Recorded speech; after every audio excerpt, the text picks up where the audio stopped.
What's going on, guys? We are out in the shop today for a little bit of tech talk. We want to talk today about our compression lug kits.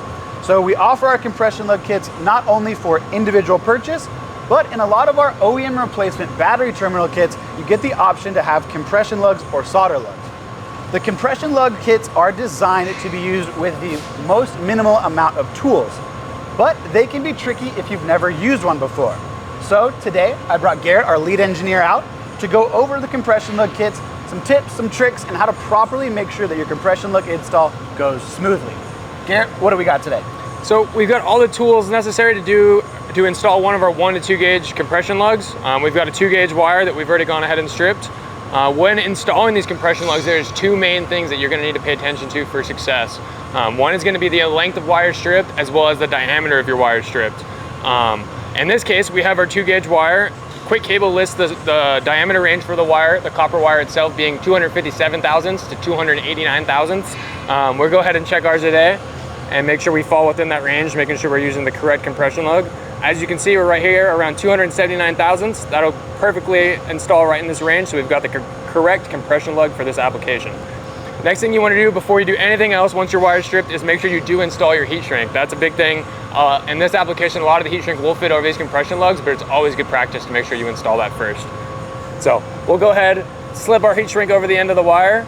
Next, you can see our wire does have a slight twist to it. Sometimes if your wire is on the larger diameter range of what you're installing, giving it a slight twist will help install said compression nut. So we'll go ahead and install the compression nut.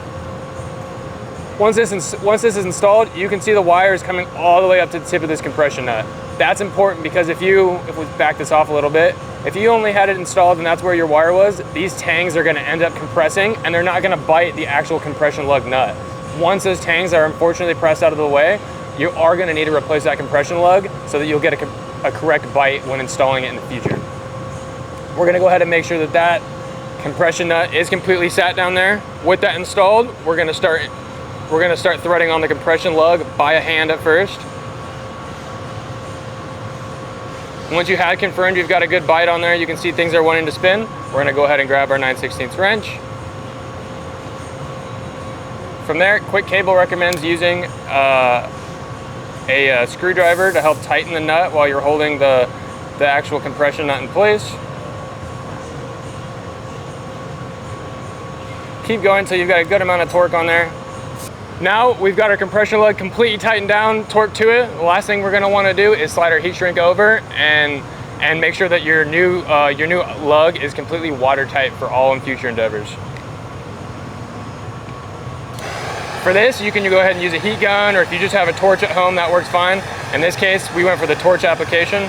And you can see once this is completely on there, we're gonna have a watertight seal, making sure we have no corrosion in our wiring. Right on.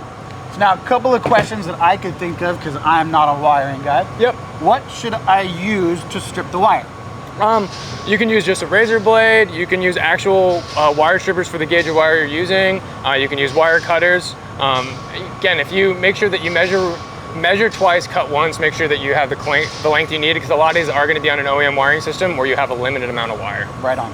Now, when I'm putting that compression lug in there, what if I've got a couple of stray copper wires? Do I need to be 100% perfect? A few stray copper strands isn't going to hurt anything. You're going to have more than strong enough connection once you have that compression lug properly seated on there. So if you have 3 to 4 copper strands sticking out the side, making sure they're not going to poke anything, and that'll be good for you. Right on.